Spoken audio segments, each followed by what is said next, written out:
ധർമ്മട ത്യാഗി ദുഃഖത്തിലാഴ്ത്തിയാണ് വിശ്വാസ് കൃഷ്ണയുടെ വിയോഗ വാർത്ത എത്തിയത്. നാട്ടിലെന്ന പോലെ തൊഴിലിടത്തും താമസ സ്ഥലത്തുമെല്ലാം പ്രിയപ്പെട്ടവനായി വിശ്വാസ് ഇനിയില്ല എന്ന യാഥാർത്ഥ്യം നാട്ടുകാരുടെ ഉള്ളുലയ്ക്കുന്നുണ്ട്.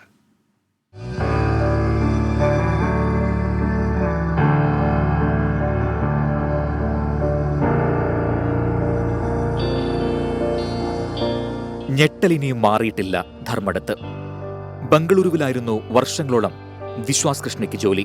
പ്രവാസിയായ അച്ഛൻ ചികിത്സയ്ക്കായി നാട്ടിലെത്തിയപ്പോൾ വിശ്വാസും തിരികെ വന്നു.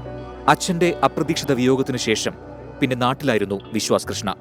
8 മാസം മുൻപാണ് വിശ്വാസും അച്ഛന്റെ വഴിയെ പ്രവാസ ലോകം തെരഞ്ഞെടുത്തത്. ഒടുവിൽ മടക്കം ചേതനയേറ്റ ശരീരമായി. നല്ലൊരു വീടുള്ള നല്ലൊരു ചെറുപ്പക്കാരനാണ്. എപ്പോഴും ചിരിച്ച മുഖം. ഏറെ സങ്കടമുള്ള കേസാണ്. അതുകൊണ്ടാണ് ഇപ്പോൾ നിങ്ങളോട് പറയാൻ തന്നെ മടി.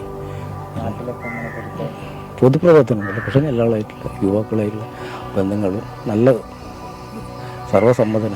ആരും ഒരു കുറ്റം പറയാൻ പറ്റാത്തൊരു കുട്ടിയാണ്. അമ്മയും ഭാര്യയും 4 വയസ്സുള്ള കുഞ്ഞുമടങ്ങിയ കുടുംബത്തിന്റെ ഏക അത്താണിയായിരുന്നു വിശ്വാസ്. തങ്ങളുടെ സ്വപ്നങ്ങൾക്ക് നിറം പകരേണ്ടവൻ ഇനിയില്ല എന്ന യാഥാർത്ഥ്യം അവർക്കിനിയും ഉൾക്കൊള്ളാൻ കഴിഞ്ഞിട്ടില്ല. 24 കണ്ണൂർ.